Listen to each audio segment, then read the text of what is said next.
अपरिवर्तनीय को किससे कोरिलेट किया था उन्होंने? संकल्प ना चलने से ना। संकल्प स्टेज के लिए जोड़ा है हाँ, शायद। इस चीज से कोरिलेट किया है। तो ये बताइए संकल्प विकल्प कब चलेंगे? जब हमें कोई चीज अच्छी या फिर बुरी लगती है। संकल्प विकल्प कब चलते हैं? जब हमें कोई चीज अच्छी या बुरी लगेगी, यानी कि द्वैतवाद है। द्वैतवाद तो ड्रामे के अंदर है ना, पर पुरुषार्थ कहाँ है? पुरुषार्थ द्वैतवाद में तो नहीं हो सकता ना। पुरुषार्थ कहाँ होता है? अद्वैत में। इसीलिए बोल, ड्रामा के अंदर और ड्रामा के बाहर दो चीजें बताई हैं। ड्रामा के अंदर और ड्रामे का बाहर। तो पुरुष कहाँ है? ड्रामा के अंदर तो प्रकृति है और ड्रामा के बाहर पुरुष है। तो पुरुष जब तक दृष्टा ही नहीं बनेगा, देखने वाला ही नहीं बनेगा, तब तक वो कोई ना कोई संकल्प विकल्प चलाता रहेगा, अच्छा है बुरा है। क्योंकि फॉर्मूला ही कहता है, अगर आम का बीज है तो उससे आम ही निकलेगा, कितनी बार भी बोया जाए आम ही निकलेगा। बस ये होता है कि आम जब हम पहली बार बोते हैं उसका फल बहुत अच्छा होता है, जब रिपीटेडली बोते जाते हैं तो क्या होता है, उसका फल डिग्रेड हो जाता है, उसकी क्वालिटी गिर जाती है। आम से इमली तो नहीं निकल सकती। तो अब आप बताइए, आम का जो वास्तविक गुण धर्म है, उसका जो बीज है, उसका जो कारण है, क्या वो परिवर्तन हो सकता है? ये होता है, मीठा सही रहेगा। नहीं हो सकता ना। लेकिन बीज को बीज जैसा जान लेना ड्रामा के अंदर की बात है कि बाहर की बात है? पर वो बीज को जानना पड़ेगा। बीज को बीज की तरह मान लेना, स्वीकार कर लेना, जान लेना, ये ड्रामा के अंदर की बात है कि ड्रामा के बाहर की बात है? तो ड्रामा के बाहर से मानना पड़ेगा। हाँ, ड्रामा के बाहर की बात है। एक्चुअली है क्या कि हम चीजों को जहां खड़े हैं वहीं से देखना शुरू कर देते हैं। जहां खड़े हैं हमें पहले देखना चाहिए हम कौन से सीढ़ी पे खड़े हुए हैं। यदि हम द्वैतवाद में खड़े हुए हैं तो हमारा निर्णय कैसा होता है, प्रकृति के अनुकूल हो जाता है। हो चेंज जाएगा। होगा नहीं होगा वो हम प्रकृति के अनुसार देखने लग जाते हैं। लेकिन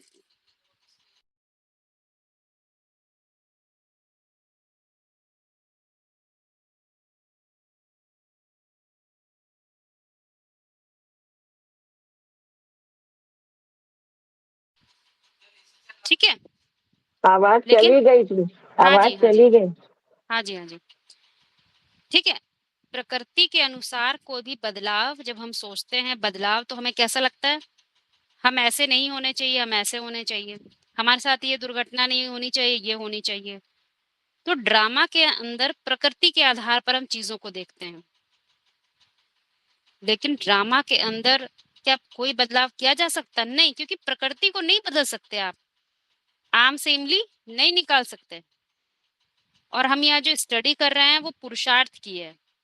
पुरुष जब पुरुष रूप में स्वयं को जानता है तो वो ड्रामा को समझ जाता है कि आम से आम ही निकलेगा।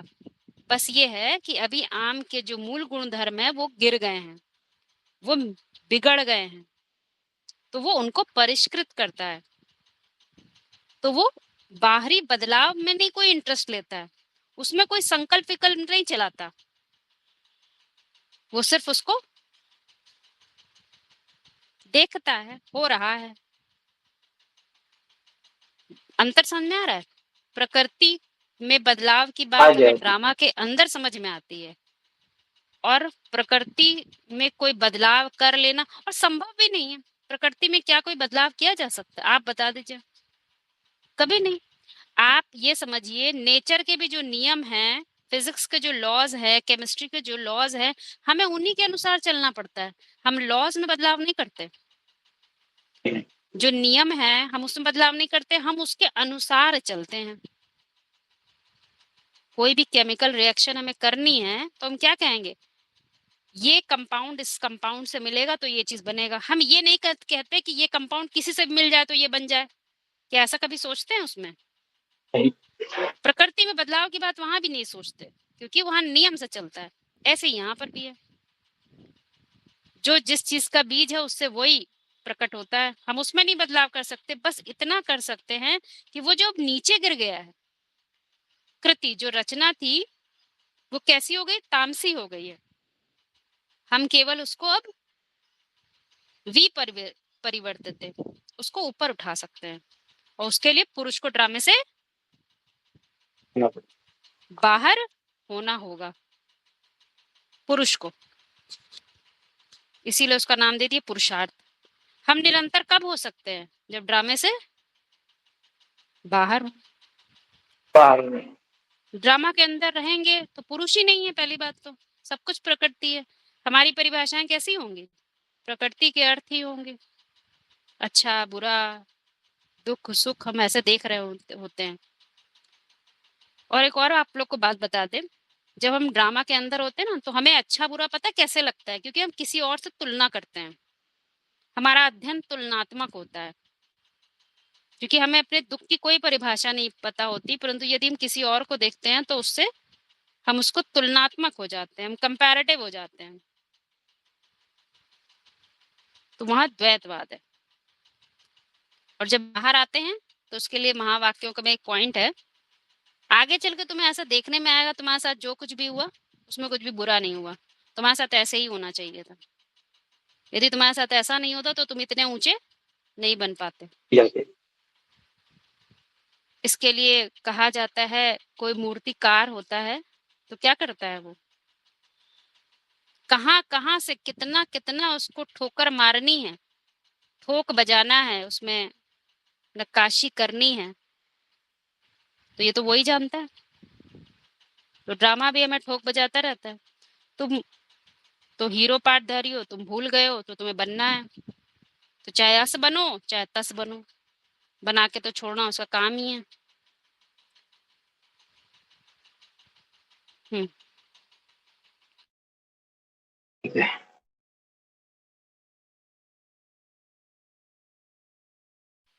किशोर भाई आगे बढ़ा जाए।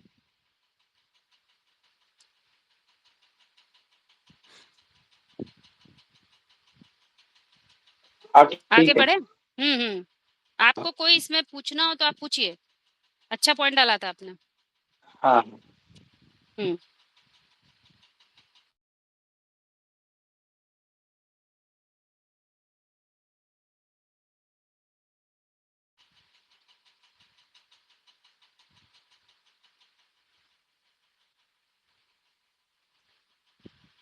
ड्रामा पर और किसी का कोई क्वेश्चन? हम अंजना पूछ आपका कोई रहे प्रश्न था?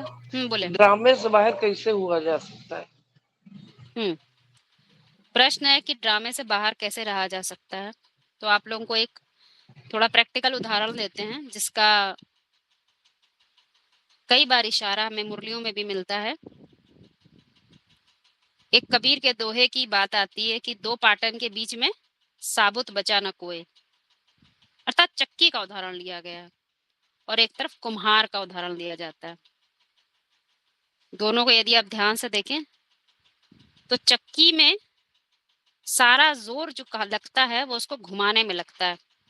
हम्म, पूरी मेहनत लगा के उसको घुमाया जाता है, और जब घूमता है तो उसमें क्या होता है, जितने भी दाने होते हैं वो पिसते रहते हैं, कुटते पिसते मरते रहते हैं।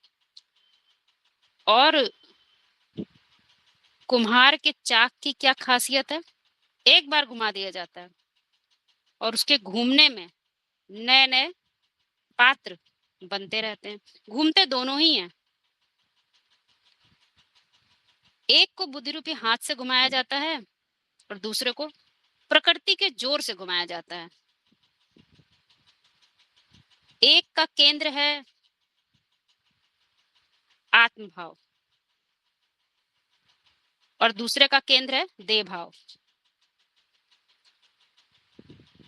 चक्की को यदि हम ड्रामा समझ लें तो आपको दिखाई देगा, हम सब चूंकि देह भान की इतनी परिभाषाएं में हम लोग के ऊपर चढ़ जाती हैं, तो उसमें कुटते पिसते रहते हैं। कोई कुछ कहता है, कोई कुछ करता है, कोई अच्छा करता है, बुरा करता है, सुख दुख सब में कुटते पिटते रहते हैं और पिसते ही रहते हैं। तो दो पार्टों के बीच में कोई बचता साबुत नहीं बचता है। लेकिन वही कुछ दाने यदि केंद्र पर आ जाएं, यानी अपनी आत्म भाव में टिक जाएं, तो आत्म भाव का परिभाषा कहाँ है? कुम्हार को। और कुम्हार का उदाहरण किससे दिया गया है? सनत कुमार से, अर्थात प्रजापिता से, जिसकी कुमार की अवस्था है। कुमार की अवस्था में क्या होता है, उसको क्या बताया खास बात? कुमार जो चाहे कर सकते हैं। जो चाहे कर सकते हैं मतलब क्या कर सकते हैं? अरे कुछ नया ही बनाना होगा, पुराना तो कुछ बनाएंगे नहीं। तो जो आत्मभाव में टिकेगा वो नए नए बुद्धि रूपी पात्र तैयार कर सकता है। चाक एक बार घुमाना है बस, और फिर उसके साथ क्या होता है, जो केंद्रीय स्थिति में आने आता रहता है तो उसके साथ नए नए बुद्धि रूपी पात्र तैयार होते हैं। तो यहाँ पर क्या समझ में आया? प्रकृति बड़ी मेहनत करके चक्की घुमाती है,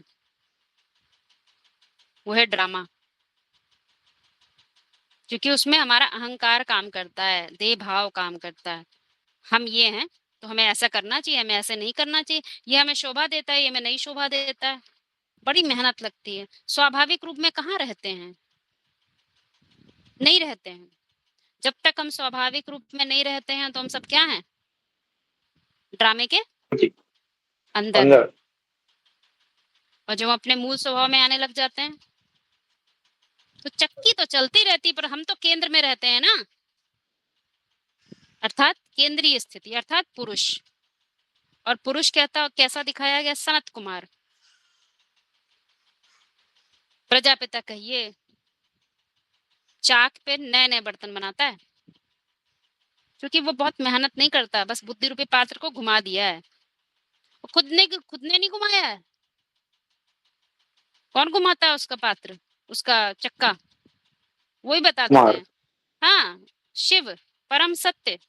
क्योंकि परम सत्य ही सबसे बड़ी चीज है, उसको बस वो केंद्र में रखता है और चक्का घूमता है, वो नए नए पात्र बनाने की क्षमता आ जाती है। कोई कहता है कुम्हार बनाता है, पर कोई जानता नहीं सारा राज तो चक्के के घूमने में। चक्का घुमा दिया गया। चक्का में घूमना मतलब क्या? चक्का घूमना मतलब पुराने से नए की तरफ चले जाना। जब पुरानी बुद्धि हो जाती है तो कैसी हो जाती है? तामसी, अंधकार से भरी। उसमें किसी से न सामना करने की क्षमता होती है, न सहनशीलता होती है, कोई प्रकार की शक्ति नहीं होती। क्योंकि शक्ति तो वास्तव में शिव में ही होती है, हमारे देह भाव में कोई शक्ति नहीं है। कुछ समय चलेगी, कुछ समय के बाद समाप्त हो जाएगी। हम लोग कोई पढ़ाई करते हैं ना, दुनिया में भी डॉक्टरी करी, इंजीनियरिंग करी, तो कितने समय तक चलेगी? जितने समय चली तो चली, उसने हमारा साथ दिया, शक्ति बनी रही। और जब वो फिर काम नहीं करती, नौकरी छूट गई, कुछ भी हो गया, चला गया हमारे उससे, तो क्या होता है? हमारी बुद्धि फिर डल हो जाती है। और शाश्वत सत्य की बात क्या है? एक बार बुद्धि में बैठ जाता है, जन्म जन्मांतर हमारे साथ काम करता है, शक्ति के रूप में। शिव शक्ति अवतार अंत का यही नारा है। तो दोनों अवस्थाओं में अंतर समझ में आ रहा है, बहुत स्पष्ट। एक चक्की का रूप है ड्रामा, जिसके अंदर हम पिसते रहते हैं, और एक है चाक, पुरुष, जो ड्रामे से बाहर होता है। अच्छा, जिस किसी को अगर माना जैसा सुप्रीम सोल इस सृष्टि पर आता है तो उसको भी से चकला घुमाने के लिए कुछ युक्ति करना पड़ता होगा ना सामने वाले की। तो ये कैसे समझे? उसको कुछ युक्ति करना पड़ता है, उसको।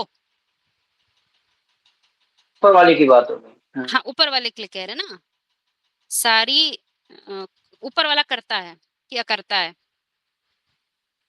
उसे नहीं जरूरत है। तुम्हें बदलाव लाना है, क्योंकि दुखी कौन होता है? जो दुखी होता है वो ही तो दुख की दुनिया को सुख में कन्वर्ट करना चाहता है। आप ऐसे भी उदाहरण ले लीजिए, आप आसपास अपने 4-5 लोगों को देखिए, आप उनसे कहिए कि भाई ज्ञान को समझो, तुम नरक से स्वर्ग बना सकते हो, तुम ऐसी बातें उनसे करिए। वो नहीं आपकी बात को मानेंगे, क्योंकि उन्हें भी दुख भासता ही नहीं, वो भी सुख में। बात समझ रहे ना? परंतु कुछ होते हैं, उन्हें अपने दुख से इतना दुख नहीं होता जितने औरों के दुख से दुख होने लग जाता है। जिनके लिए विश्व अपना होगा, जो वसुधैव कुटुंबकम की भावना रखते होंगे, केवल उनके अंदर ही ये भाव आएगा, औरों के दुख को वो अपना दुख मानेंगे। अंतर समझिएगा। तो जब दुनिया दुखी होती है उन्हें भी दुख होता है, भले वो इतने ना दुखी हो लेकिन औरों के दुख से उन्हें पीड़ा पहुंचती है। तो वो सोचते हैं नहीं अब ये सृष्टि बदलनी चाहिए। तो वो जो उनके अंदर सत्य को जानने की वाह, बदलाव, हाँ वो आता है, जिसके लिए बोला है जब भारतवासी मुझे बुलाते हैं तो ही मैं आता हूँ। क्योंकि भारतवासी के अंदर क्या होता है, बदलाव की तमन्ना आती है। वो नरक आपदा को होता नरक की है। तरह देख सकते हैं, वरना नरक में जीते हुए कहाँ कोई देखता है कि नरक है। तो वो जब उनके अंदर ये आएगा कि हाँ हमें बदलाव करना है, वो पुकारते हैं दिल से। जो मुझे पतित पावन सीताराम कह के बुलाते नहीं, सो मैं आता भी नहीं।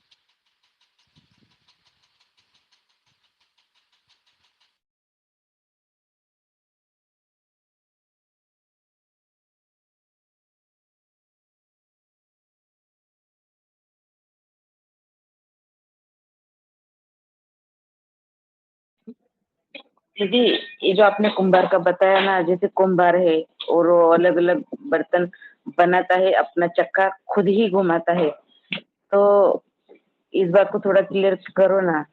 ये अपना चक्का खुद ही तो घुमाएगा, तब तो अपने अपने बर्तन बनाएगा ना। हाँ इसमें शिव का क्या क्या पार्ट, यानी शिव का क्या वहाँ योगदान है इसमें? हाँ जी थोड़ा ठीक है, इसको समझाओ तो। हाँ, ठीक है। देखिए जैसे मान लीजिए कोई पढ़ाई करता है, मान लीजिए भौतिक विज्ञान की पढ़ाई करता है, तो उस विषय के आधार पे तो सोचता है, फिर वो उस विषय को वो अपना केंद्र बना लेता है और उसके आधार पे ही सोचता है। तब तो कहेंगे भाई ये भौतिक विज्ञान पढ़ा हुआ है, उसके आधार पे सोच रहा है। ऐसे अच्छा, ही यानी बर्तन बना रहा है ज्ञान में ही कुंभार, तो यानी हम्म, बर्तन बना रहा है कुंभार, ऐसे आपने नहीं एक दूसरा अभी उदाहरण अभी तो दिया था। आपने बोला ना कि वो शिव की क्या आवश्यकता, वो हम बता रहे हैं। हाँ हाँ, हाँ, ठीक है, ठीक। ऐसे ही जैसे ये तो हो गए लिमिटेड ज्ञान, मतलब लिमिटेड विषय हैं। एक पर्टिकुलर विषय का ज्ञान हमें, वो भी हमें शक्ति देता है, लेकिन वो शक्ति कैसी होती है, सीमित होती है। उससे हम अपने दो चार बच्चों की पालना कर लेते हैं, अपना घर चला लेते हैं, गाड़ी बंगला खरीद लेते हैं, इतने से ज्यादा नहीं हो पाता है ना। थोड़ा देश विदेश घूम लिए, उस विषय में भी ताकत है, उस ज्ञान में भी ताकत है, परंतु वो ज्ञान कैसे होते हैं, सीमित होते हैं। क्योंकि वो हमें जो भी कुछ भी देंगे, प्राप्ति कराएंगे, उसमें हमें सुख होगा और सुख के पीछे दुख भी होगा। तो वो ड्रामा के अंदर और की बात होती है। और अल्पकाल के लिए होगा, ये मेन हाँ बात है। हाँ, वो तो हाँ, अल्पकाल होएगा, क्योंकि हर चीज यहाँ पर जो भी चीज समझ रहे हैं वो देह भाव के आधार पे समझते हैं, और वो लिमिटेड होती है। अच्छा, ये हो गए हमारे दुनियावी विषय। यानी दीदी, जो भी हमको ये भौतिक जगत से सुख मिल रहा है, हाँ, तो वो सुख तो दे रहा है, तो उसके पीछे दुख की भी परिभाषा लेके आ रहा है। दुख तो होना ही ये होना है। ये बिल्कुल पर्टिकुलर नियम है। कोई भी चीज हमें सुख देती है तो वो दुख जरूर देगी। कारण पूछिए क्या है, या तो आप बताइए तो हम बताएं कारण क्या है उसका। इसका तो कोई बहुत भी बड़ा चीज, कारण हो जाता है। हाँ, हाँ जब क्या सुख चीज का देता है। है, जब मैं तो ऐसा समझ, जब सुख दे रहा है कोई चीज, कोई व्यक्ति या घर के मेंबर ऐसे कोई सुख दे रहा है, तो वो सुख मिलना बंद हो जाता है, तो फिर दुख की अनुभूति होगी ना दीदी। बिल्कुल बिल्कुल। हाँ, और वो सुख देना बंद भी करेगा, क्यों? क्योंकि वो तो विनाशी है, अविनाशी तो नहीं है। हो सकता हाँ, मर ही जाए तो भी दुख हाँ, होएगा, जो चीज पैदा हुई मरेगी भी, है ना।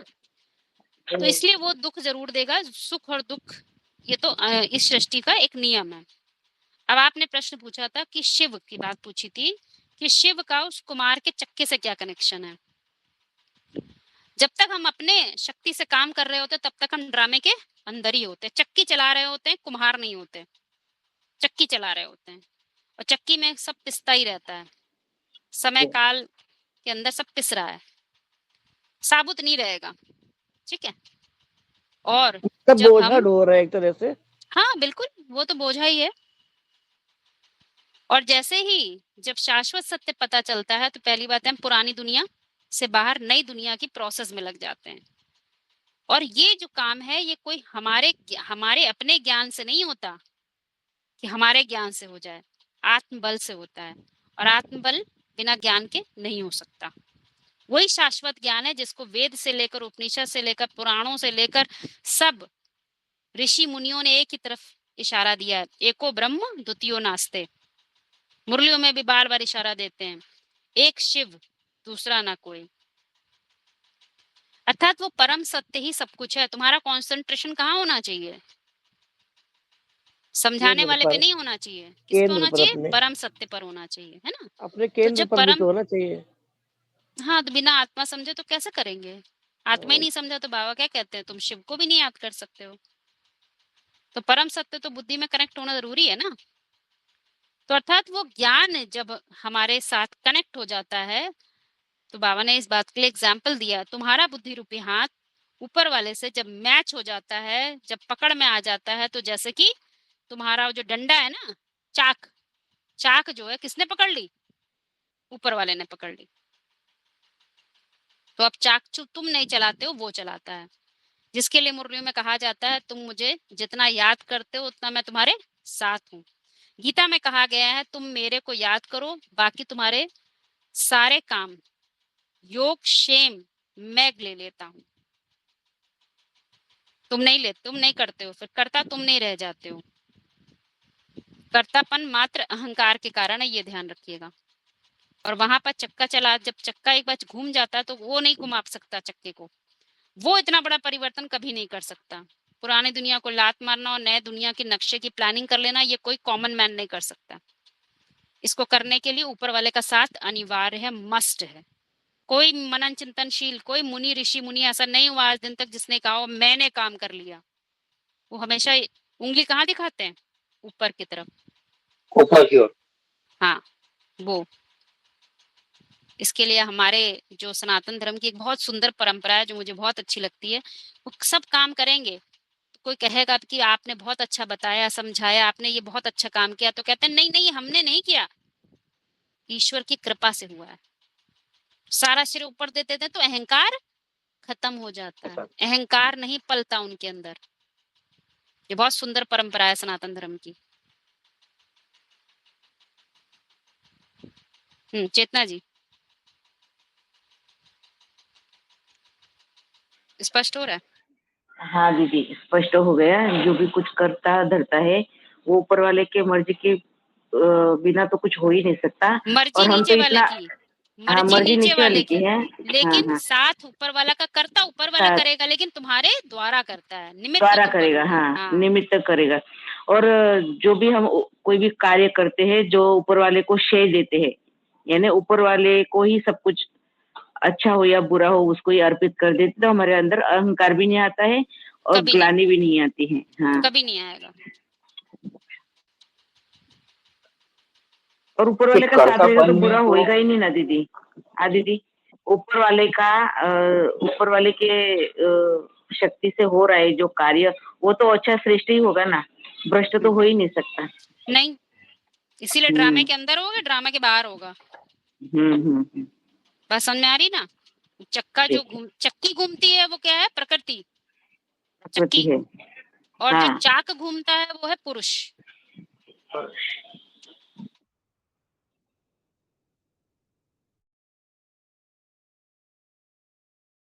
कर्तापन में तो कुछ ना कुछ सूक्ष्म अहंकार की तो बात आ जाती ना, तो ये कैसे समझे? हाँ, बिल्कुल आएगा। लेकिन दो प्रकार के अहंकार हैं। एक है पुरानी दुनिया बना लेने का अहंकार, जिसको हम लोगों ने क्या कहा है? टेम्परेरी रथ, अधोमुखी मन। और एक क्या है? ऊर्ध्वमुखी मन। जो कि वन। अधोमुखी मन जो जो कार्य करता है वो हम सब जानते हैं, प्रपंच इकट्ठा करता है। लेकिन ऊर्ध्वमुखी मन की जो अवस्था है उसको बड़ा ही सुंदर तरीके से समझना चाहें तो आप समझ सकते हैं। अमर तत्व कहते हैं, किसी ने अमृत पी ले तो अमर हो जाता है। और अमर शब्द के नाम से मात्र एक ही मंदिर है, क्या कहते हैं उसको? अमरनाथ। हाँ। अमरनाथ का शिवलिंग। जब 11वीं इंद्री अमरता को नाथ लेती है तो उसका कोई अहंकार नहीं होता, और जो अहंकार होता है वो उतना ही होता है जैसे वो शिवलिंग, बर्फ का लिंग होता है। क्या अहंकार है? उतने कम डिग्री टेम्परेचर पे पहुंचता है, उतनी शीतलता में पहुंचता है तो वो लिंग रूप है, और जब वो नीचे टेम्परेचर कम हो जाता है, शीतलता कम हो जाती है तो वो समाप्त हो जाता है। क्या अहंकार कहेंगे इसको हम लोग? इससे शुद्ध कुछ होगा? नहीं। नहीं नहीं, नहीं नहीं दीदी। शुद्ध है। यही बात समझने की। क्या हम इसमें अहंकार बताएंगे? जैसे जी ज्ञानियों का भी एक अहंकार होता है। कोई कोई समझते हैं कि ज्ञानी बड़े अहंकारी होते हैं, तो जो वास्तविक ज्ञानी है उनका अहंकार कुछ इसी तरह सा होता है। कोई नाम रूप नहीं है, नाम रूप जगत के अंदर होते हैं। इसीलिए 12 शिवलिंग में से अमरनाथ को कभी नहीं गिना जाता। और दुनिया कितने राशि में बटी हुई है? 12 12 12 राशि में। राशि। हाँ जी।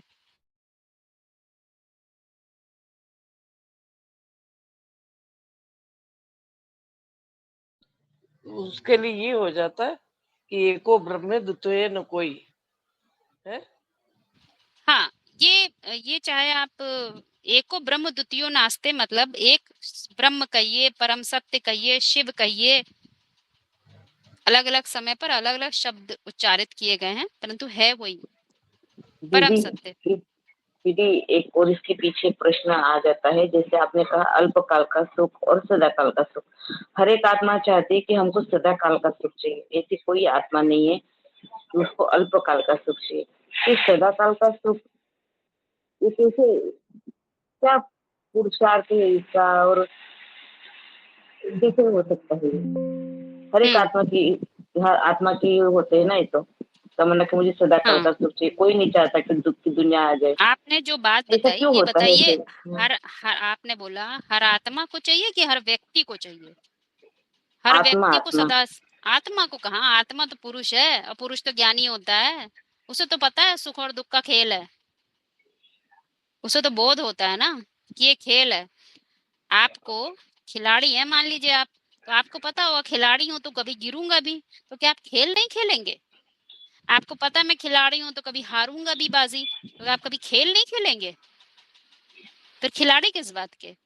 और जिन्हें बोध नहीं होता है वो कहते हैं मुझे सदाकाल का सुख चाहिए, सदाकाल की जीत चाहिए।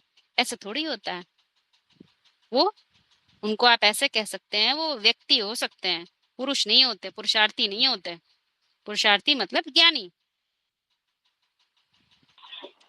यानी सदाकाल का सुख नहीं होता है। रुकिए। सदाकाल का हाँ, सुख। नहीं नहीं नहीं, अभी तो एक आपकी यहाँ तक बात हो गई। अब आते हैं पुरुषार्थी। पुरुषार्थी क्या जानता है? पुरुषार्थी को पता है सुख और दुख का खेल है। जैसे किसी व्यक्ति को पता हो ये खेल है, तो वो क्या कोशिश करेगा?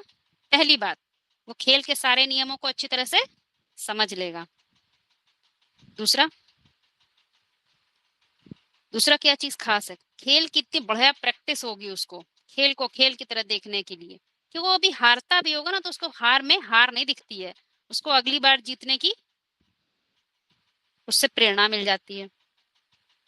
वो उसका मनोबल इतना ऊंचा उड़ जाता है।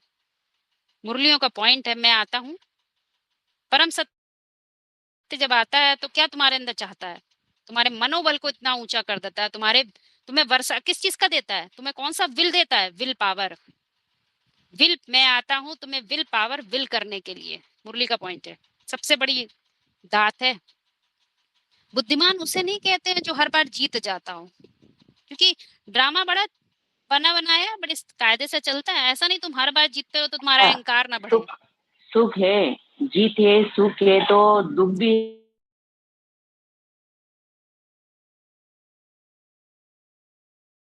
ये ये जो जो पुरुष, हार है, ते अपने आप ही परिवर्तन हो जाता है, ये प्रकृति के हिसाब से, ड्रामा के हिसाब से, या उसका हमारे आपके कर्मों ने नियम है ना। आप जैसे सुख जिस चीज से ले रहे हैं, समझिए इन बातों को। सुख, मान लीजिए आप छोटा बच्चा है, उसको एक खिलौने से बड़ा प्यार है, बड़ा प्यार सुख मिलता है उसको। अब खिलौना है तो बड़ा बड़ा व्यक्ति जानता है, अरे भाई खिलौना है, कल ठोकर लगेगी टूट जाएगा, तो बच्चा दुखी होगा। लेकिन जब तक वो बच्चा है उसे सुख लगता है, उसके उसको दुख के बारे में नहीं पता। कोई बड़ा व्यक्ति होता है, वो जानता है ये खिलौना है, टूटेगा तो दुख भी होगा, तो सुख के पीछे दुख बना हुआ है, ये बड़ा व्यक्ति जानता है। लेकिन छोटा बच्चा नहीं जानता है। यही समझिए, जो बाल बुद्धि है वो ये बात को समझते नहीं, और जो मैच्योर बुद्धि है वो ये बात जानते हैं। सुख है दुख है ये तो चाहेगा ही, संसार है। तो खेल को खेल की तरह खेलना वो बाहर सीखता है, जिसको हम शूटिंग कहते हैं। तो ज्यादा से ज्यादा कोशिश करता है आत्मभाव में रहने की। आत्मभाव में जितना ज्यादा रहेगा उस पर देह भाव का इतना असर नहीं पड़ता। हार सुख और आएगी, दुख का सुख और दुख का अभाव नहीं पड़ेगा उसके ऊपर। हाँ आत्म भाव में रहेगा तो हाँ, लंबे बाकी समय सुख और तक। दुख तो आना जाना ही है, इसकी ये अरे कोई बड़ी बात नहीं है। कोई बड़ी पुरुषार्थी बात जीवन नहीं। में ये कोई बड़ी बात नहीं है। दूसरी बात, जब हम दुनिया में भी नेचर को देखते हैं तो हमें क्या कहता है, क्या हमेशा ही ठंडा मौसम लग रहता है कि मौसम बदलते हैं? जब मौसम भी बदलता चार है। बदल जाते हैं तो क्या सारी ही समय सुख रहे, ऐसा कभी हो सकता है? ये तो होगा ही नहीं ना। इसीलिए ड्रामा को, जो आपका खेल है, उसको खेल को अच्छी तरह समझिए, खेल को खेल की तरह खेलिए। यही सारा ज्ञान हमें ड्रामा के राज में समाया हुआ है। इसीलिए कहते हैं ड्रामा को ड्रामा की तरह जानने वाला ही वास्तव में क्या है, एक्टर है। एक्टर जाने ही नहीं मैं एक्टिंग कर रहा हूँ तो क्या होता है ये आप लोग जानते हैं।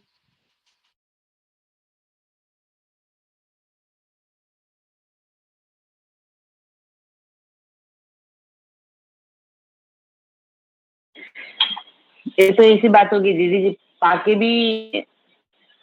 भी ना पाया हो, ऐसी बात होगी ना कि क्या पाके भी चीज? कुछ नहीं पाया।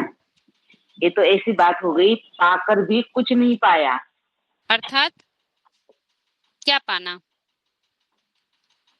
सत्य क्या की जो पाना? बात है, जो जो अभी काहे पे थे हम, क्या चीज थी, सदाकाल की सुख की बात थी ना, सदाकाल की सुख की बात है ना।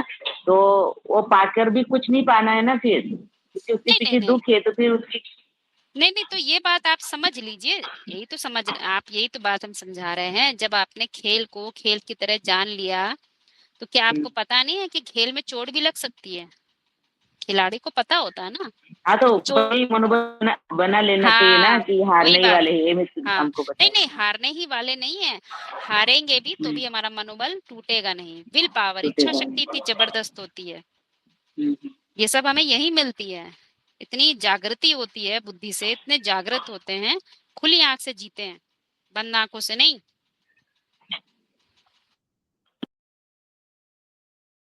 खुली आंख वाला होगा तो ही प्रकृति पे सवारी कर सकता है, प्रकृति को सही दिशा दिखा सकता है। बंद आंखों वाला होगा तो भी, प्रकृति तो अंधी होती है, प्रकृति के साथ वो भी बाजू में खड़ा हो जाएगा। प्रकृति तो कोई रास्ता से पता होता नहीं है, खुद आंखें होती नहीं है, ले चलेगी जहां तुम ले जाओ वहीं लेता चल, जो आज हालत है दुनिया की। इस धक्का खाने का मतलब क्या है, थोड़ा प्रैक्टिकल में समझ लेते हैं इस बात को। धक्का खाना मतलब क्या खाना? कहने का मतलब है जब दुनिया में जो विपरीत परिस्थितियां हैं, जैसे कि आज हम लोग देख रहे हैं, आज दुनिया जिस धारा में बह रही है उस धारा में तो कॉमन मैन बहता ही है, आम इंसान उसी धारा में बहता रहता है। परंतु जो विशेष होते हैं, जिनको जिनको बीज रूप आत्माएं कहते हैं, वो बदलाव चाहते हैं, है ना, तो उन्हें धारा के विपरीत बहना पड़ता है। तो सारे लोग जिस दिशा में जा रहे हैं उसके विपरीत चलेंगे तो क्या होगा, थोड़े बहुत धक्के लगेंगे, है ना। कहीं कुछ होते हैं धक्के जो दूसरे लगाते हैं, और कुछ होता है ज्ञान का धक्का। ज्ञान से आंखें खुल जाए तो बहुत बढ़िया। दूसरा हमें धक्का दे उससे पहले क्या होता है, ज्ञान के गहरे गहरे पॉइंट तीर की तरह हमारे अंदर लग जाए और हम बदलाव कर लें, ये ज्यादा अच्छी बात होती है। तुम बदलो, नहीं तो ड्रामा तुम्हें बदलेगा, मुरली का पॉइंट है। तो वो धक्के की बात है। तो दीदी इसको, इसमें जो एक बात आती है, चाहे अस मरो चाहे तस मरो, तो ये भी बात है, और ये भी बात है कि ड्रामा तुम्हें जीने नहीं देगा, मतलब तुम्हारा जीना इस दुनिया में हराम हो जाएगा, तुमको वो सुख और वो रस आएगा ही नहीं। तुम इतने तड़पोगे, तुम्हें लगेगा नहीं यहाँ बेचैनी हो रही, मुझे कुछ अलग चाहिए, मतलब संतुष्टि नहीं मिलेगी कहीं पर भी। तो वो धक्का बिल्कुल। देने वाली बात जैसे हो जाती है ना, कि ड्रामा धक्का देगा तुम्हें, तुमको पुश करेगा, तुम बढ़ो आगे, क्योंकि तुम्हारे परिवर्तन से ही तुम्हारी सृष्टि का परिवर्तन होगा, है ना दीदी? यही बात है ना? बिल्कुल बिल्कुल।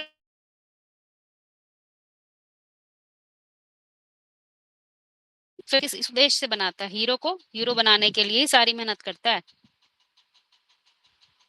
हीरो को हीरो बनाने के लिए टेढ़े मेढ़े रास्ते, कैसे किसी तरह से ये हीरो बन जाए, क्योंकि विलन को मारने का काम हीरो को ही करना है। ये अभी इसीलिए होता है साथ में, ये चीज होती है हमारे साथ तो।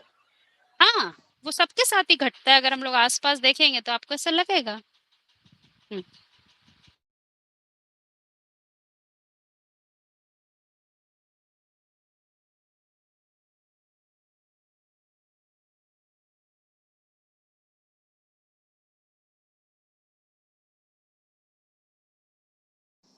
एक पॉइंट और है दीदी, आज की वार्ता वो जो संगठन की मुरली थी उसमें बहुत अच्छे अच्छे पॉइंट है।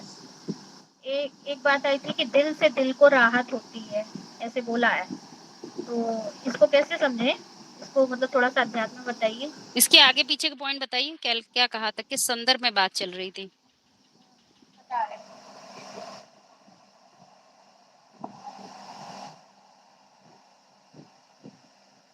जो आत्माएं जन्म जन्मांतर हीरो पाठधारी के साथ रहती हैं तो वो सुख भोगने के लिए प्रोस्टाइज हो चुकी है ना? इसीलिए ऐसे बोला है कि दिल से दिल को राहत होती है। प्रोस्टाइज ऐसे कुछ इंग्लिश का वर्ड बोला था, हम सही ठीक से बोल नहीं पा रहे हैं, मतलब वो आदि हो चुकी है जन्म जन्मांतर के लिए, हीरो पाठधारी के साथ रहती है, तो दिल से दिल को राहत होती है। फिर अच्छा आगे अच्छा, ठीक ठीक हाँ, ठीक, ऐसे समझ बोला। गया।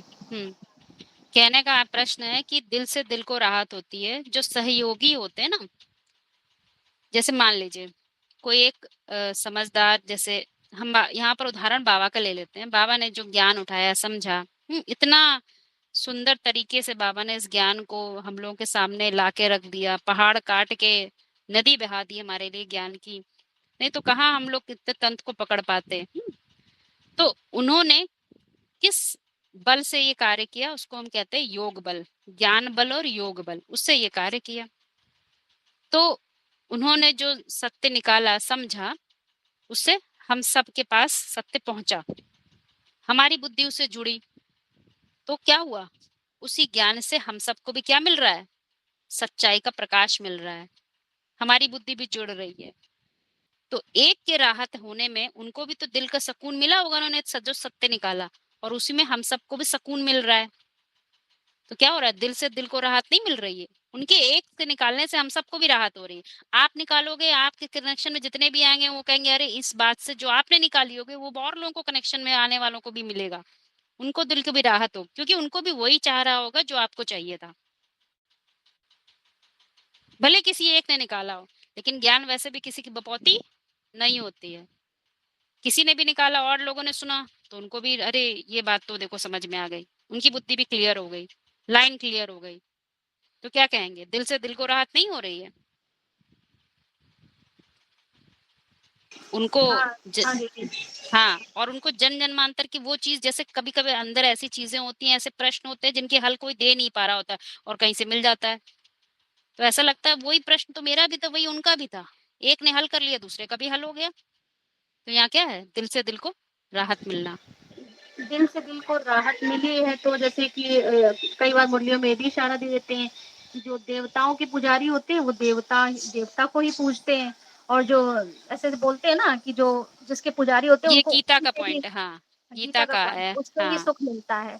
हाँ यानी दिल से दिल को राहत तभी होगी ना, जो जिस धर्म का होगा उसी धर्म में ही उसको जिएगा, तभी उसको सुख और आनंद की अनुभूति होगी। हाँ, धर्म अलग है, रिलीजन अलग है, ये ध्यान रखिएगा, ठीक है? स्वधर्म वाली बात कर रही हूँ ना। ठीक ठीक ठीक। हाँ हाँ, हाँ, ठीक। एक पॉइंट और है दीदी आजकल, कि जो भारत देश है वो भौतिकवादी दुनिया से प्रभावित हो चुका है ना? तो इसको थोड़ा सा क्लियर करिए, पूरा एक्सप्लेन करिए। भारत देश जो है वो भौतिकवादी से प्रभावित हो चुका है। भौतिकवादी पंचभूतों की दुनिया से प्रभावित हो चुका है, क्योंकि आज की ज्यादातर यही बात चली है पंचभूत वाली, है ना। बिल्कुल सही बात है। देखिए, दो तरह के दृष्टिकोण हैं।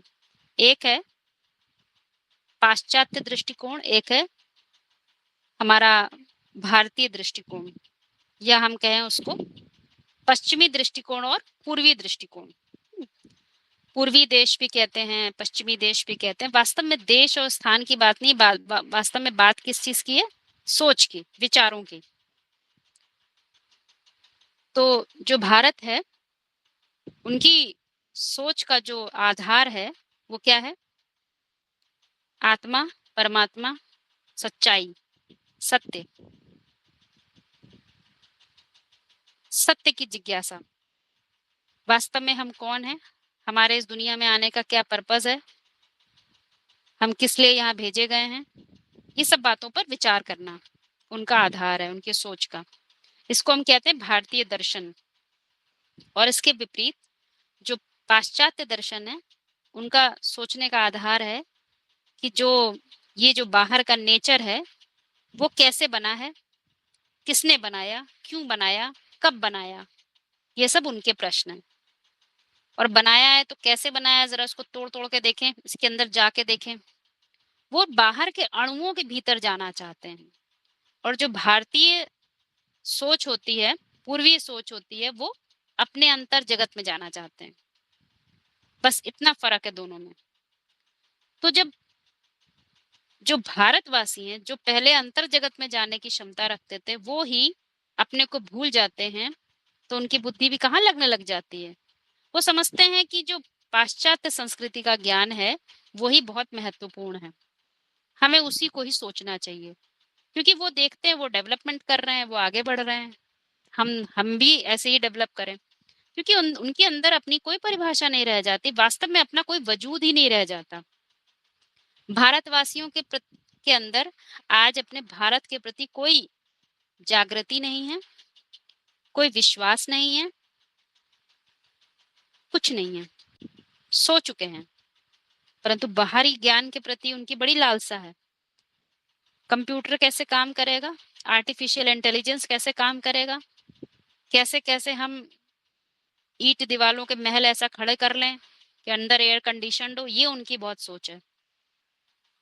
परंतु उसके अंतर जगत की कोई सोच नहीं रह गई है। और वास्तव में समय काल में ऐसा घटना है भी, घटनाक्रम है, हम तो यहाँ सब कुछ समझ लेते हैं। तो इसलिए बाहरी आकर्षण के कारण उनके अंदर भौतिकवादी परिभाषाएं बढ़ जाती हैं और अंतर जगत उनके अंदर कहीं सो जाता है, सूक्ष्म में कहीं विलीन हो जाता है। एक और बात आप लोगों को इसमें जोड़ देते हैं भाई, ये बात तो वास्तव में जितने भी हमारे वेद, उपनिषद, पुराण, जितने भी हमारे कथा कहानियां सब कुछ है, आपको पता होना चाहिए कि जो बाहरी पाश्चात्य संस्कृति के लोग हैं, पाश्चात्य जो फिलोसफर्स हैं, जो विचारक होते हैं, उन सब लोगों ने हमारे ही वेद उपनिषद पढ़ते हैं, उनकी गहराइयों में जाते हैं और इनके सार निकालकर उनको इंग्लिश में ट्रांसलेट कर देते हैं, उनको नई नई टर्मिनोलॉजीज दे देते हैं, नाम दे देते हैं और किताबें छापते हैं, नए नए ऑर्गेनाइजेशन खोल देते हैं। कंसेप्ट यहीं के होते हैं और वो पकड़ के उसको व्याख्या देते हैं। तो हम लोग क्या समझते हैं कि शायद वो कुछ नया बता रहे हैं, उन्होंने इन्वेंट किया है, उन्होंने कुछ नया खोजा है, तो हम उनके प्रभाव में आ जाते हैं। हालांकि समय है, समय में तो दोनों ही प्रकार के लोगों की आवश्यकता है, परंतु हमें ये समझना चाहिए कैसे होता है। तो आज समय कहता है कि तुम पुनः अपने सनातन धर्म को पहचानो, अपनी वास्तविकता को पहचानो, लौट आओ अपने घर। तुम अशांति धाम के वासी नहीं हो, तुम शांति धाम के वासी हो।